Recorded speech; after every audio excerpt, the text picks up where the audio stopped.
kërkesave për të dorëzuar, Hasan Prishtina e Bayram Curri u përgjigjeshin. A shikoni çfarë lisash kanë këto male. Ata kur janë rritun, nuk i kanë marrë leje fortunës e tufandit. E nasi lisat kundër fortunës kena dalë pa marrë lejën e qeverisë zogut. Na lejën ja kena marrë kësaj toke. Rajt i kena të ky popull.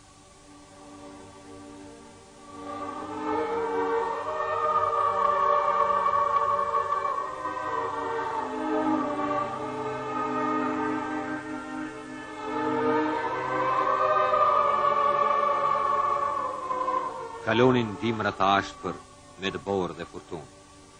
Atje në përkullat e malsorve ku gjenin stre luftëtarët, Hasan Prishtina organizonte qëndresën dhe përgatiste forcat për kryengritjen e ardhshme.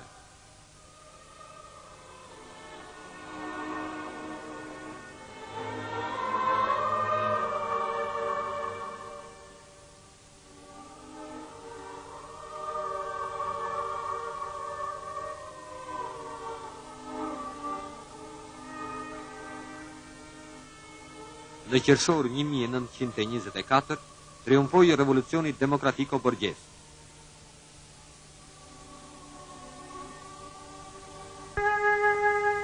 Hasan Prishtina e Bayram Curri në këtë kohë vendosen në Shkodër dhe zhvilloi një veprimtari të dendur në Komitetin për Mbrojtjen e Kosovës.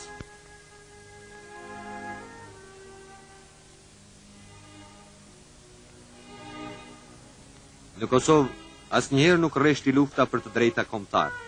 Shtypja njerëzore, vrasjet masive, torturat, shpërnguljet me forcë nuk e mposhtën popullin trim të Kosovës.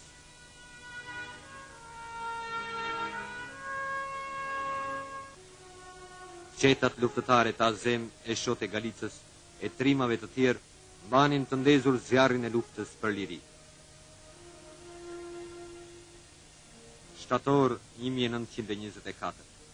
Hasan Prishtina e Bayram Curri, të ngarkuar nga Komiteti i Mbrojtjes së Kosovës, shkojnë në Gjenevë dhe protestojnë për barbarizmat që qarqet shoviniste serbe ushtronin ndaj popullsisë shqiptare në Kosovë.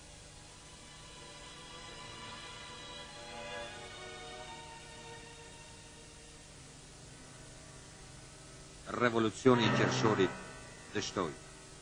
Në barit Italisë vritet patrioti i shquar Luigi Gurakuqi. Në varrimin e tij Hasan Prishtina thot: O Gurakuqi, ndoshta edhe prej nesh do të vritet. Por të siguroj se idealin ton asnjë forcë nuk do të mundet na e shuhet. Lam të miro mikima. On nera e kom.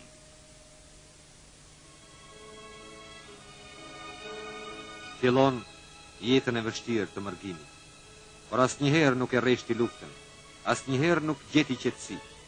Në dhjetra letra, telegrame, intervista në gazetat e Evropës, shprehet karakteri i një luftëtari që nuk merr parasysh asnjë rrezik, veç për realizimin e qëllimeve kombëtare. Gjendja e mjeruar e shqiptarëve që jetojnë në Jugosllavi më shtrëngon t'i drejtohem sërish të lidhjes së kombeve. Populli shqiptar jetonte në varfëri dhe mjerim. S'kishte para për shkolla, për spitale, por në arkat e regjimit satrap gjendeshin gjithnjë para për të paguar vrasësit profesionistë.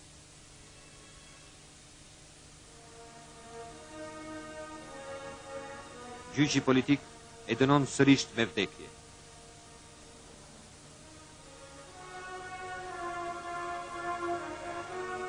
Agentët zogiste ndiqnin hap pas hapi dhe organizojnë disa atentate. Gazeta Ora e Shqipnisë në Vjenë shkruante: nuk mjafton gjaku e Avni Rustemit, Elezi Supit, Ziad Dibrës, Luigi Gurakuqit, i Bayram Currit. Të herë Ahmet Zogu don të shkelin mbi trupin e Hasan Prishtinës. Eu vaj, heu tur. Hasan Prishtina bëri deklaratën e tij deri në vdekje. Mua, në idenë time patriotike, nuk kanë mujt as nuk do të muj me mshtruari i tanë botës, por as mia e tanë armiqve. Ka me mshtruhe vetëm vdekje.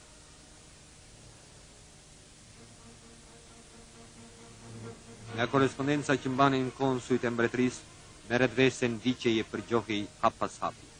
Duke qenë një demokrat revolucionar, si të vetmen mënyrë për çlirimin e popullit, ai shihte përmbysjen e regjimit obskurantist të satrapit Ahmet Zogu.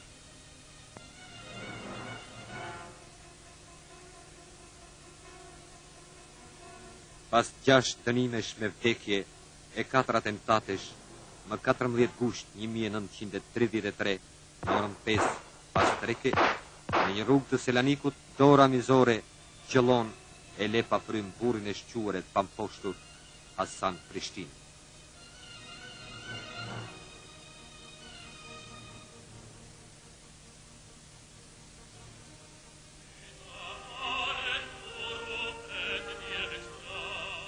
Në Shqipëri, për të cilën shkriu tërë jetën e tij, e solli që të pushoi përjetësisht në tokën e atë dheu, pranë heronjve.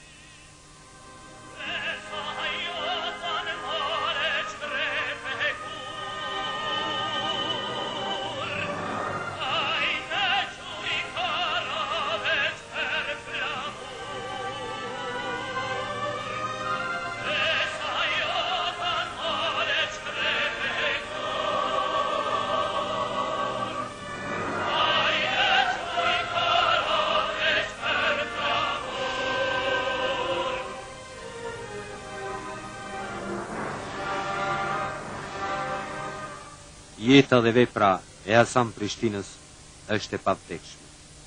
Rron në zemrën e popullit. Ajo përbën një monument për kombin.